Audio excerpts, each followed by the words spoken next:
Hey guys, it's your girl Victoria back to you with another review for Married at First Sight, Season 16, Episode 4, called Honeymoon Hiccups.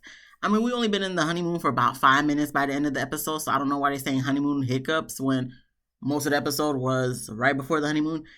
And can we just put a disclaimer that tonight's episode was an hour and a half versus 2 hours? Like, I'm doing my review my normal time that I would have anyway, because, there was a little bit of a delay. But I'm just like, if we're going to keep doing this for the rest of the season and potentially next coming seasons, that would be awesome. That would be great. So Married at First Sight, please, if we're going to be ending at 9:30 Eastern Standard Time, let's continue this. Yeah, so I could go to bed at a decent time, at a decent hour on a weeknight, okay? Because people got work tomorrow. Anyway, so I already talked too much. Let's get right into the episode. Everybody's getting into their hotel rooms. It's still wedding night. Okay, we're starting off still wedding night, episode 4. So everybody's getting to their hotel rooms, talking a little bit before they get undressed and get ready for bed. We start off with Shaquille and Kristen, because we already dealt with Chris and Nicole last episode. So we start off with Kirsten and Shaquille. And, they sit down to talk. Shaquille asks Kirsten for a kiss. She looking at him all, and then he's just like, he has to wait. And she's like, yeah, he has to wait. I'm just like, okay, so we're just gonna keep going down this rabbit hole for I don't know how long in the season. I mean, I think even Jasmina kissed Michael. I don't remember, it was too long ago. But I think even she kissed Michael. But, Kirsten's just like, she not even gonna give it a try.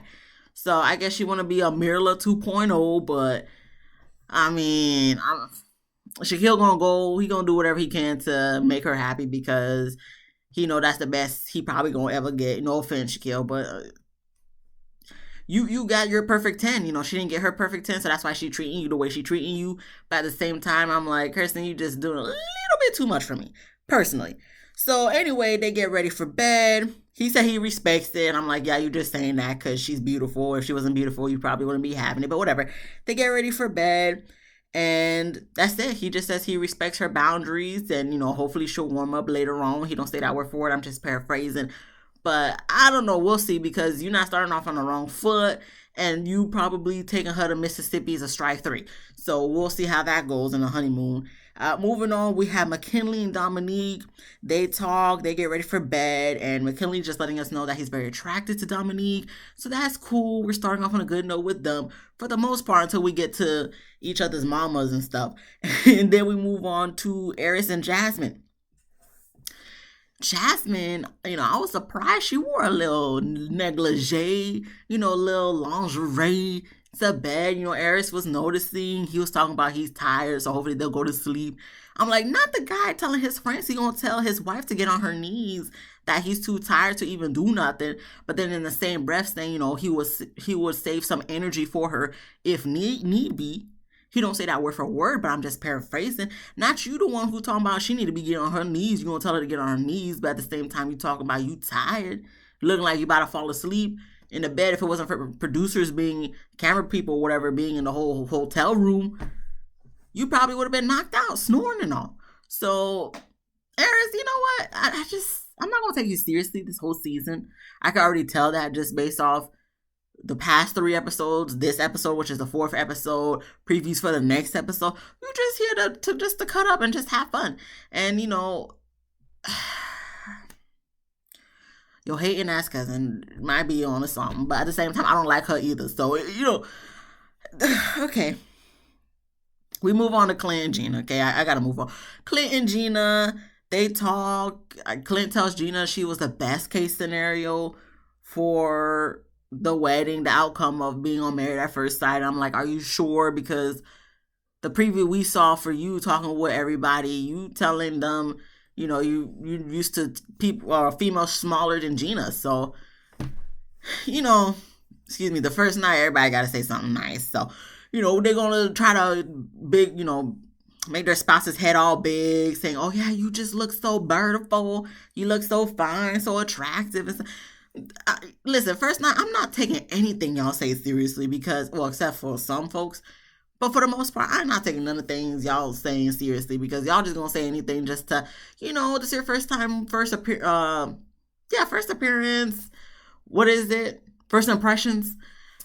Okay, Glenn, you just talking just to talk. So we get them getting ready for bed, and Clint's just telling us that, helping Gina get out of her dress, her wedding dress, is sexy. I'm like, okay, we see what you bout on. We see what you want tonight. You trying to make her the number 66 on your list, sir? Okay. She probably is by the end of the 8 weeks, but we'll see how that goes. We moved then on. Oh, that's it. Then we get to the next morning. Everybody waking up the next morning. There's Speaking of Clint and Gina, because I was gonna say there's nothing really to take from that. It was just a breeze through for most of this episode, but I guess the producer's asking everybody did they have sex the night before. So Clint is letting us know that they didn't have sex the night before. He sounded a little disappointed, but talking about, he understands, and it was only the first night of being with his wife. He doesn't say that word for word. I'm just paraphrasing. I'm like, okay, but you probably would have been able to give it up if she wanted to do, but because nothing done transpired, she didn't give those urges. You probably was like, okay, I'm just gonna let it bypass for now. But I'm pretty sure you wouldn't be going through the 8 weeks without having sex, because you trying to hit that 100 list. So good luck to you with that. And other than that, Gina thinks everything is going perfect. And she tells us that, or tells Clint, but lets us know in the same breath that, she's not going to really try to be all about work on the honeymoon. She's going to be disconnected, not thinking about her business and work. My husband was just like, she lying. I'm like, yeah, she probably lying, because they say that, but if something were to happen, I feel like she'll be like, okay, I'm on the first plane back to Nashville, Tennessee, so okay, because you got a brick and mortar you're about to open up, so I'm pretty sure there's a lot of stuff to finalize weeks before that time comes. You ain't gonna be completely disconnected. You may have certain time where you're like, don't call me after 5-6 p.m. or whatever the case may be, but 24/7, not the whole honeymoon, you're not gonna be okay. Then we get to Kirsten. She said they didn't have sex. Nobody is surprised. We know. You don't have to tell us. I know the producers told you to tell us, but you don't have to tell us, Kirsten. We know. You wouldn't even kiss the man. So we know ain't nothing going on. I'm surprised you didn't put no pillow fort in between you and Shaquille. So nothing surprising to take from that. We get to McKinley and Dominique.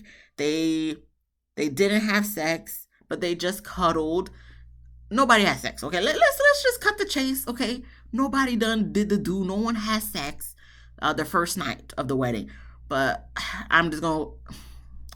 They want to do this couple by couple thing, so we're just gonna roll with it for the meantime.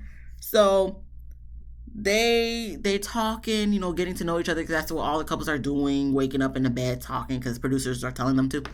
So McKinley asks if Dominique, she cooks. So she's like, yeah, she does this, she does that. And, she even has a whole bunch of catfish in her freezer because she caught them when she went fishing.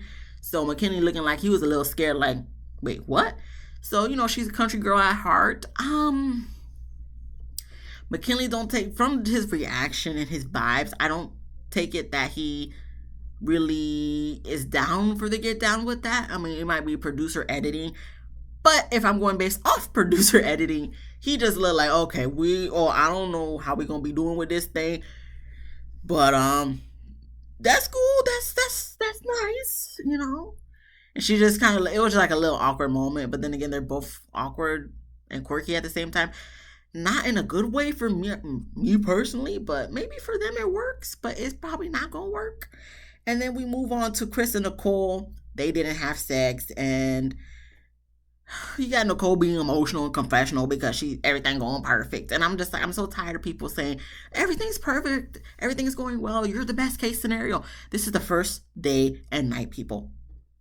Okay, if you're still thinking that and saying that by week 8, then okay, that's something different. Okay, I'm still gonna kind of look at you crazy, but like, I'm okay.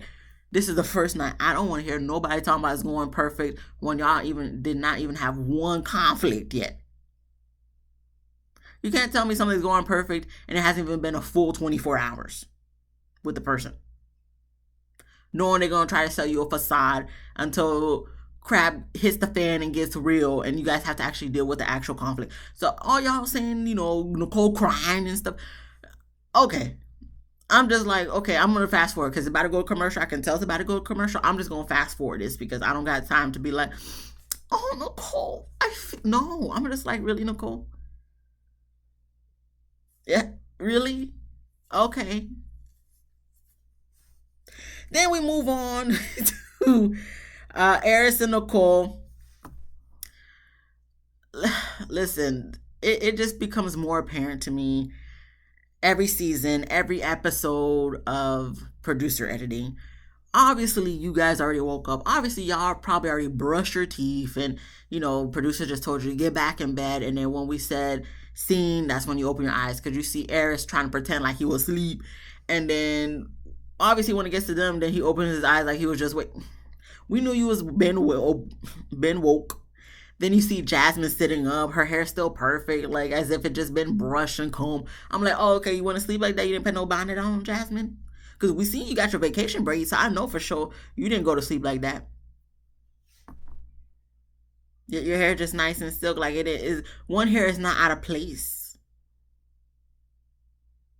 Why can't we show the real us waking up in bonnets?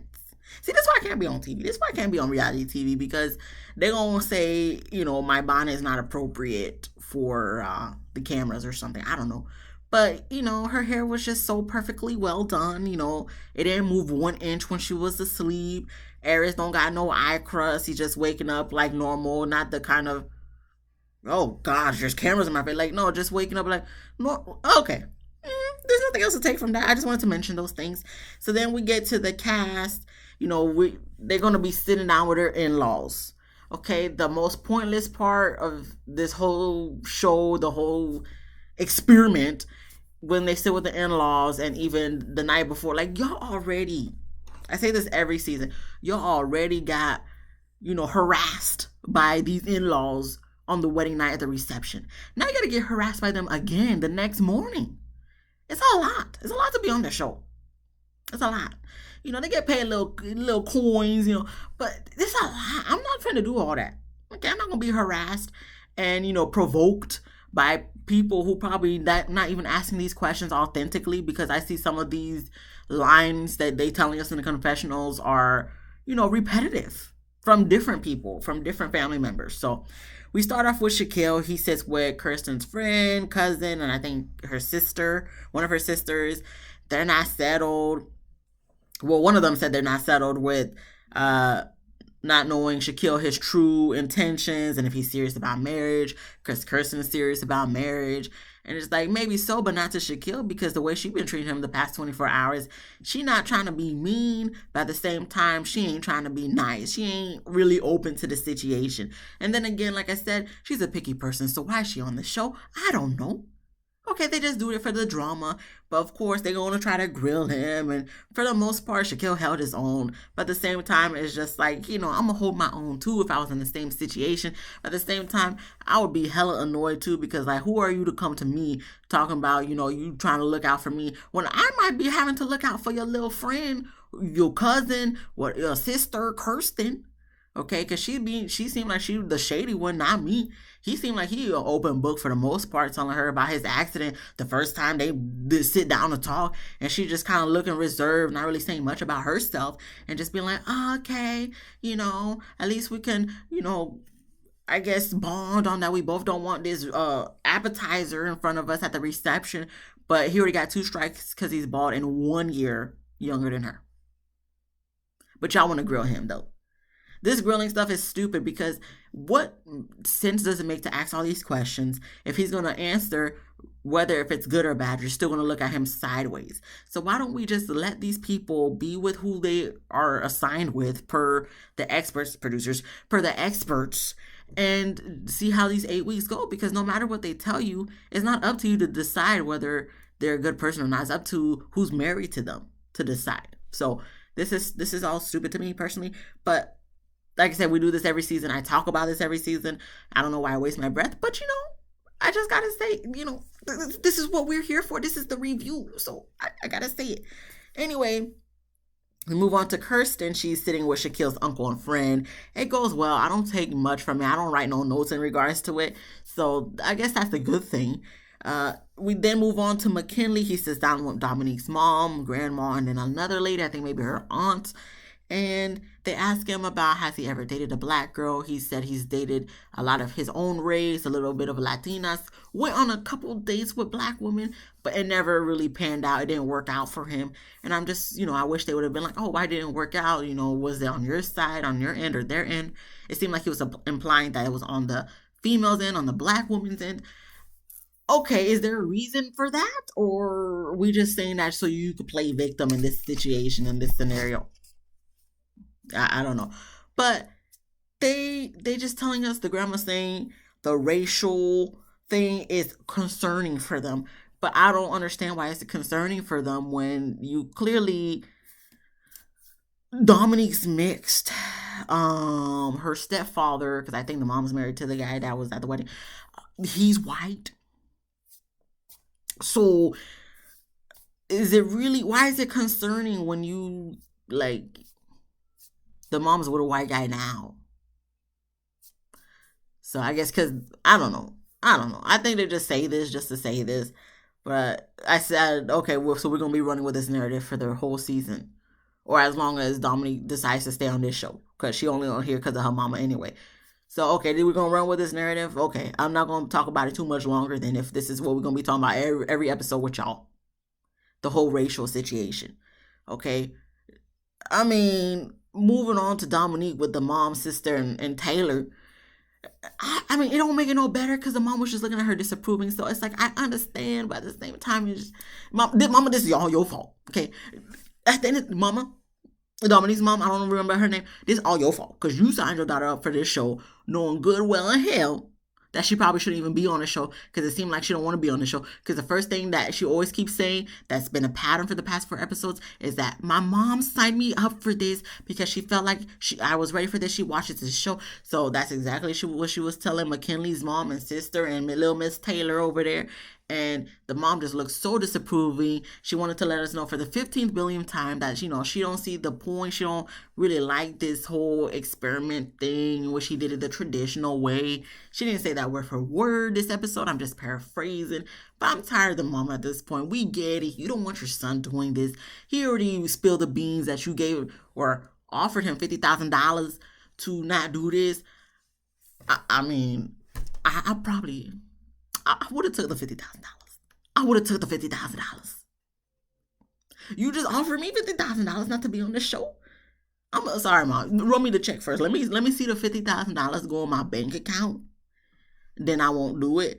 But McKinley gonna get a lot more than $50,000, and he gonna get some little publicity because he on TV, Mama. So that's why he probably did it too. But I mean, she just look like she don't even want to be there. I feel like she low-key looking Dominique up and down, even though you don't see her eyes going like this.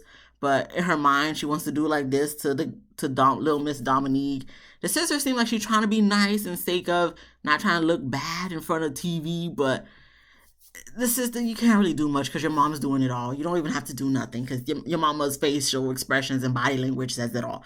Taylor looks like she's trying to be nice too, but she kind of gives me vibes like maybe, she likes McKinley, but McKinley ain't feeling her like that. So she's just trying to be the supportive friend. But at the same time, because, that's his best friend. But, she's probably just holding out hope that he sees her for who she is and, wants to get with her. Because, he already living with her people. So, that's just the vibe I'm getting. I could be completely wrong, but this ain't gonna work. Okay, that's long story short. This ain't gonna work. So then we move on to, before that, with these people, with McKinley, no offense. Okay, I'm sorry. Okay, not these people. With McKinley's family, okay, they asked, because he's originally from Michigan, so they asked, what in the case that he wants to move back to Michigan? And Dominique said that would be tough because her mom is already an hour away and they live even farther, so it would just be tough. Mom is, like I said, looking very disapproving, but that's an honest answer. It would be tough for anybody who has to move away further from her own family just for him to be closer to his family. She might end up resenting him and it might end up not working out anyway, so then she's going to have to move back to Nashville or with her mama or what. It'll just be like, it will be something to really think of. and I think would only work if they were in it to win it and if they had kids. But even then, there has to be some type of compromise. So we're just gonna move over to be with your family and that's it. No. So, and you also gotta ask: are you guys just saying this just to ask it, or does McKinley want to move back to Detroit or Michigan or wherever? Because y'all just be saying, see, y'all. Okay, I'm gonna move on. I'm already talking too much. It's already 20 minutes into this, but I'm just kind of like y'all love to say stuff, put words in y'all little people's mouths. That ain't even the case. Did McKinley ever say he wanted to go back? Because if not, why are we even bringing it up? When that if that were to ever come about, let McKinley have that conversation with his wife. Y'all stay out of it. Moving on. I'm not doing this. We get to Gina and Clint, where she's sitting down with Clint's friends and father.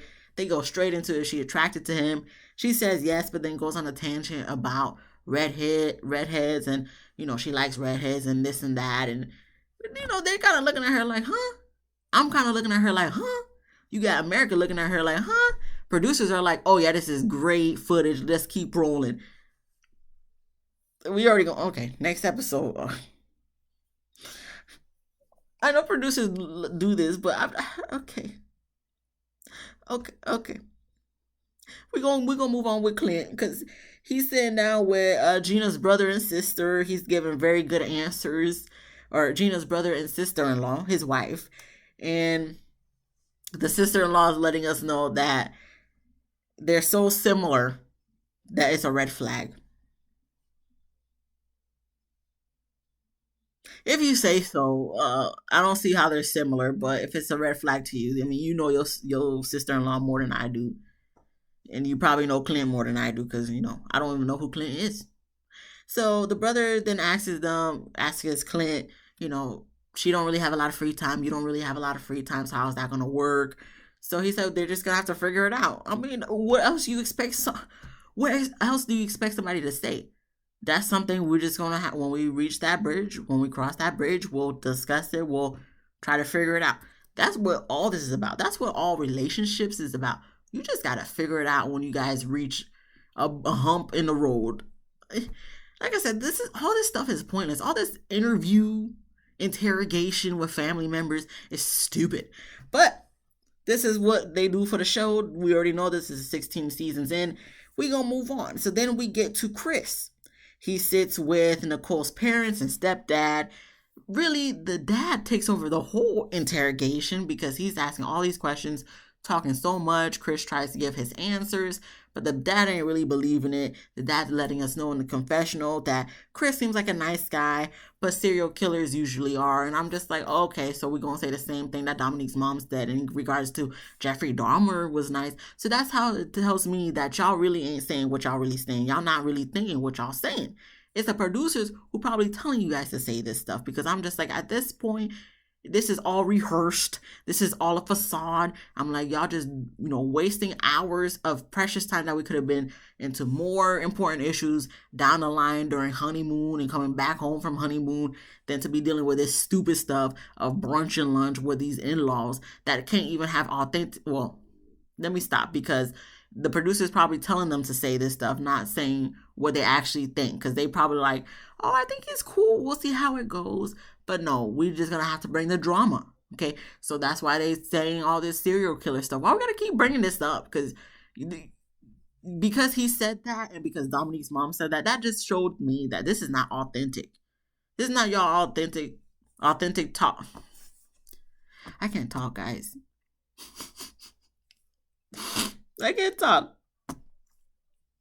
This is not their authentic thoughts. I'm going to move on. Okay, I don't even know what I'm saying anymore. I'm not even talking clearly and stuff. This is terrible. But okay. And the last thing the dad said was all talk is cheap. Okay. Thank you. We're gonna move on. Thank you. We then get to Nicole. She sits with Chris' mom, dad, and brother. So they tell her if she sees it not working out, don't drag it out. It doesn't seem like it goes too bad. So that was cool. Nothing else to take from that. Then we get to Aries sitting with Jasmine's mom, dad, and brother. And I would have to say, him sitting down with her family, this was the best I guess, cast members sitting with their in-laws out of this whole episode, because I really genuinely felt that the mom, dad, and brother were authentic. Their thoughts were authentic. What they were saying was authentic. It didn't seem rehearsed or that producers told them to say. They seemed like they were being genuine and being true to themselves and giving him actual good advice. So I liked his interaction with them the most.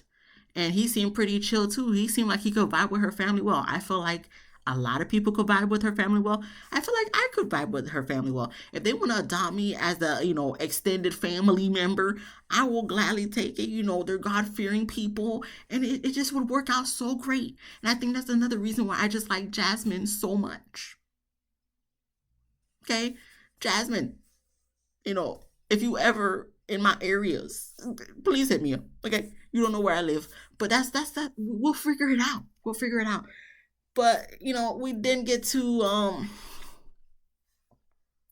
Jasmine with Eris's mama, one of the cousins, and then the hating ass cousin, the little hater in the corner, because she always got something to say. So of course she was the one asking most of the questions, and of course Jasmine was answering them. But then of course what her name, Fallon something, the hating ass cousin, that's what I labeled her as. So she's just saying that Jasmine has all these pageant like esque answers, and it's always just so perfect answers. So if you've already felt like that the night before and the next day, why do you keep asking her questions if you already know her answers are going to be perfect? So then she tells us in the confessional, well, first the producers ask her, what does she think of Eris's wife? So then she does this little laugh and is like, wow, wow, you actually said wife. That's because she is his wife. You do it. The producers putting you up to this, because I'm just like, ain't no way you acting like this. Like you a scorned woman, like you his ex that's jealous that he done moved on. But you his cousin. I mean, incest does happen everywhere, but that you just giving me like you just an ex-girlfriend that's just mad that he moved on. That's the vibes I'm getting from you, miss. And she just not feeling Jasmine for some reason. And I'm just like, the devil's a lie. And I'm like, you got some nerve. You got some nerve hating on this girl. But yet we still seeing the elongation of your breasts and your not fitted t-shirts, tube tops, whatever, dress. Like, you got some nerve. Okay, you hating. That's why, okay, I'm not gonna go there because I'm not the perfect looking person, but I'm just like, girl, don't do this to yourself, okay? Because you're not making yourself look any better, okay? People already talking about you on the Twitter, YouTube, and it's just like, because of your attitude. You show this attitude, we're not gonna be too kind to you. So you just need I hope I don't see her for the rest of the season, please, because at this point she get on my damn nerve, and I'm tired of seeing her, the elongation of her breast, and she gonna be hating on little Miss Jasmine when little Miss Jasmine is probably the best person on this season for right now, from what I'm seeing, because she doing too much for her husband and he ain't doing nothing for her. But we're gonna move on to the couples get back to their hotel rooms to talk about how it went with their little brunch lunches with their in-laws. And there was nothing else to really take but except for Jasmine and Eris. She tells them about his little cousin, his little hating ass cousin, who probably in love with him, low key, high key, I don't know. And he kind of course, I understand he's gonna stick up for his cousin. And even Jasmine was just like, I understand that's just probably the way she is, no matter how it makes me feel. At the same time, Jasmine, if it makes you feel some type of way, you need to let Eris know. He need to get his little cousin in check. Okay? Because if it's going to continue, if you guys do make it, I don't know if it's going to happen. It's still a question mark for me. My win. But if you guys do make it past the 8 weeks, he going to have to check his cousin. I'm sorry. No, that you're his wife. So at the end of the day, if somebody in his family is making you feel some type of way, he need to check them, just like if vice versa. I'm sure you would check your family member about him, because at the end of the day, now you guys are together. You guys are one. You guys are married. You are his wife. He is your husband. Therefore, if there's an issue, he need to check that shit. Sorry, I should have said SHIT. But situations like this, especially if you come into me and, acting some type of way, acting stink, and then wanting to, do all this little key on camera in the confessional, no, absolutely not. So, no. I'm gonna let you let it slide since I know it's only like one day since you know homeboy. But if it continues and you guys stay together, he gonna have to talk to his little cousin. Okay, he gonna have to let her know, like, listen, I'm not in love with you. We family, so I got love for you, but it ain't never gonna be that. Cause I'm just saying, she just seemed like a little ex-girlfriend. So, like I said, he said that's just the protective side of her. But he should have told her, like, listen, don't feel no type of way, because she was giving me a lot of heat for even coming on this thing. But then again, he probably not gonna say all that because that's his cousin too. So he gonna try to protect her too in some sort of way because he's saying he hopes that things get better between their relationship. I hope so too, Eris. But at the same time, you gotta be the factor in that as well. So then we get to her saying she gotta go get her little vacation braids because they about to go on the honeymoon. And then that's when people get knocks on the doors with a little basket telling them where they're gonna go, and they're gonna go to Jamaica, and everybody's excited. Chris asks, Nicole asked Chris, are they going to have sex on the honeymoon? So he said, well, if it happens, it happens. Nicole, why you got to ask these questions? Like, just let it happen.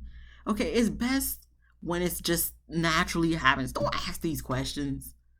But I'm sure, producers do a lot in these shows. That's why I keep repeating it. But I'm like, producers probably told you to say that, but just let it happen. Just let things naturally come about. So then we get Shaquille. He tells Kirsten the unfortunate news that, since he's still in school, he got some presentation to do in Mississippi. So she gonna go with him to do it, and then right after they're gonna go from Mississippi to Jamaica. So she's upset, understandably so, saying that he owes her one, and she's annoyed. He got a lot of making up to do. Like I said, I'll let her have it because I understand if you're excited. I'm about to go on a trip and now I gotta wait an extra day because you got some presentation to do. So I get it, but if she's gonna keep talking about it, I'm gonna start getting annoyed. So I'll just let this scene go. I'll let this scene slide. When we get to the next one with her, then we may talk more. But after that, we have everybody, the couples, they're meeting up except for Shaquille and Kirsten, of course. And like I said, Jasmine got her little vacation braids on. It looks very nice. I can't wait till I can get some vacation braids and go on vacation. But, it ain't my time yet. Gotta save up some coins. But, it will happen one day. Through the grace of God, God willing, it's going to happen one day. Okay? I'm going on vacation too one day. And, McKinley jokes that him and Dominique had sex. But, of course, it was a joke. So, I'm just like, okay. This is what the theme of the season is: sex. Okay, so they arrive to Jamaica because they take the plane, and then we see them arriving to Jamaica. But then before we get to them going to the hotel resort rooms, we go back to Mississippi in the United States of America, and we see Kirsten. She's miserable in the hotel room, letting us know that Shaquille got a lot of making up to do. He will, girl, just give it some time. Like I said, I'll give it to you because I understand you're probably excited for your trip, so you just want to go on your trip. So I'm going to give you that. But I hope when we get to Jamaica, you don't be talking about all he be owing you. Okay? Because all I just see you is just doing tally. Every little thing he do that you may not like, I feel like you're just tallying it up on your board, and therefore he can never win. So Kirsten, please, you gonna get on my last nerve. I don't want that because you're a beautiful woman. I'm trying to give you some grace, but at the same time, it's getting very thin with me. So then we get back to Jamaica. The couples arrive to their hotels. The views are nice. The hotels is nice. They got tubs in there. And we got Eris getting into the tub, telling Jasmine to feed him some grapes. So this girl really go get the grape charcuterie board, whatever, and start feeding him some grapes. He talking about he's a king, so he need to get fed some grapes. So she's like, yes, you are a king. And he didn't say nothing back. I'm like, Eris, this was the perfect opportunity for you to tell her, like, yes, and you're my queen. And then you could have got some grapes and fed it to her. Like, get in bed, like, let's feed each other. Because you're already talking about y'all, you trying to get ready, y'all might be getting freaky and all that stuff. And it's just like, but so you just want to get pleasured. You want to get pleased. But are you going to try to pleasure and please her? No. Then you ain't no king in my book. Anyway, I guess we'll have to get to that whenever that time arises between them two. But other than that, we get to Chris and Nicole. They chill and talk about their past experiences with their exes. And Chris talks about how his ex was mean and cold, and she was just a stranger when they last went on a vacation together. So Nicole then tells him that she has anxiety, vacation anxiety, because she tends to be herself, which I would assume you would be yourself no matter what. But she gets vacation anxiety because she doesn't want the person that she's with to not like her for her. So then she explains about how in the past her exes didn't make her feel worthy, and she would literally just be a doorstep for these men. She shows him a freaking scar from a cigarette that one of her exes gave her, because he said, if you love me, you will let me burn you with a cigarette. She don't say this word for word, I'm just paraphrasing, but I'm looking at this burn on her arm, and me and Chris are both like, what the hell? What? Where is the man? He better be in jail now or 6 feet under, because how the hell? That's terrible. That's very dramatic. That's very dramatic. Like, you was literally a doorstep for a guy. He made you feel unworthy. So I hope no matter what happens between you and Chris, Nicole, that you make sure no man ever does it for you. Because she was already talking about in the other episode that if this don't work out, she's done. She deserves to be alone. And that is completely not the case. That's you showing your insecurity again. I don't need you doing that. I need you to show the confidence in you, because homeboy, thankfully you're not with him no more. Thankfully he didn't break you down to the point where you don't love yourself. But I need you to get some more confidence, because you shouldn't have to be with a man to define your worth, okay? You should be able to know your worth regardless if you're with a man or not. So, Nicole, please, no matter what, you are worthy. And homeboy, if you want to let me know on my social media and stuff, if you want to let me know his name, Nicole, just let me know. DM me on Instagram or something, okay? Because we will. I got you. Other than that, I'm saying that like I'm really gonna do something. I'm a crumb cake. I don't do nothing. Anyway, it's the end of the episode. Okay, that's where the episode done end. But I just want to throw in these little ad-libs, because next week you got Aries being a Chris 2.0. Chris from season 12, I'm talking about, asking Jasmine what her favorite sexual position is next week. I'm like, okay, we being Chris 2.0. Okay. That let me know all I need to know.